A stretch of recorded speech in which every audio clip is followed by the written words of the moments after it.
Berger Weiner, LLC is an independent financial services firm which is experienced in all aspects of investment and retirement planning. Today we are going to be talking about how you can make sure you have enough saved for retirement, and here to walk us through it is Sheldon Weiner. He is a Life Underwriter Training Council Fellow and founding partner of Egan, Berger Weiner, LLC. Welcome, Sheldon. Happy New Year. Thank you, Sandy. Pleasure being here. Thank you for being here. And it's the time of year when we all try and get our house in order, and that includes our financial house. How do we make sure we have money before we run out of life? That's a good question, something that we talk about all the time.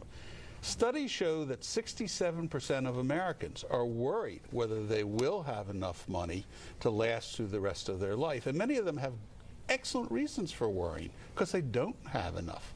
Part of the problem is we're living so much longer.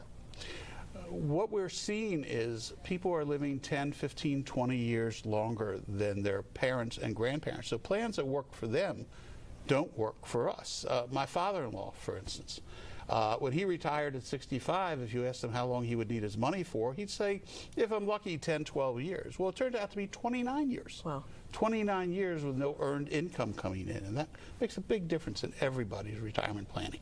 So why do people always seem to sort of be behind? I mean, you did talk about life expectancy, and here we have a great chart that shows like what we expect it to be and what it actually will turn out to be. Correct. But why do we always seem to be behind?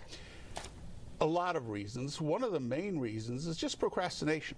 People are really good at putting it off. We can always save tomorrow. Another problem that people have is they just don't save enough. Studies have been done showing that people's expectations of where they think they're going to get their retirement money are not accurate.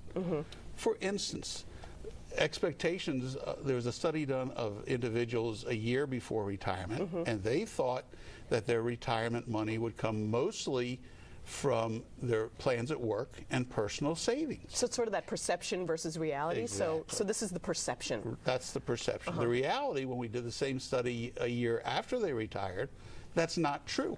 Money is, their savings basically did not have enough to cover their bills.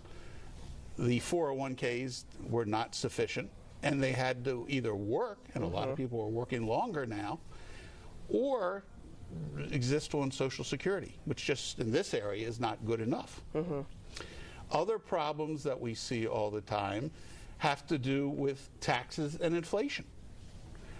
We all know about taxes. Taxes are going up for most people. Inflation, while it's been rather tame over the last couple of years, is a major factor.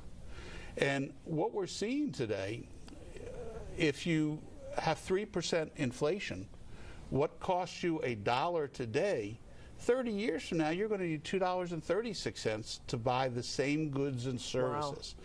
And the question is, will you have that $2.36 when you're in your 70s and 80s and retire? So we have to think more than just how much money do you think I'll need when I retire? It's correct. How much money is that money going to really be worth when I retire? Absolutely. Wow. Absolutely. So as we go into 2013, what tips do you have for us of how we can really get it right? Okay, how to get it right. First thing you need to do is set a goal. Where you want to live, how much you want to live on, how much money you will need, and then develop a plan. This plan should be written, it should be communicated to others, and it needs to be reviewed on a regular basis.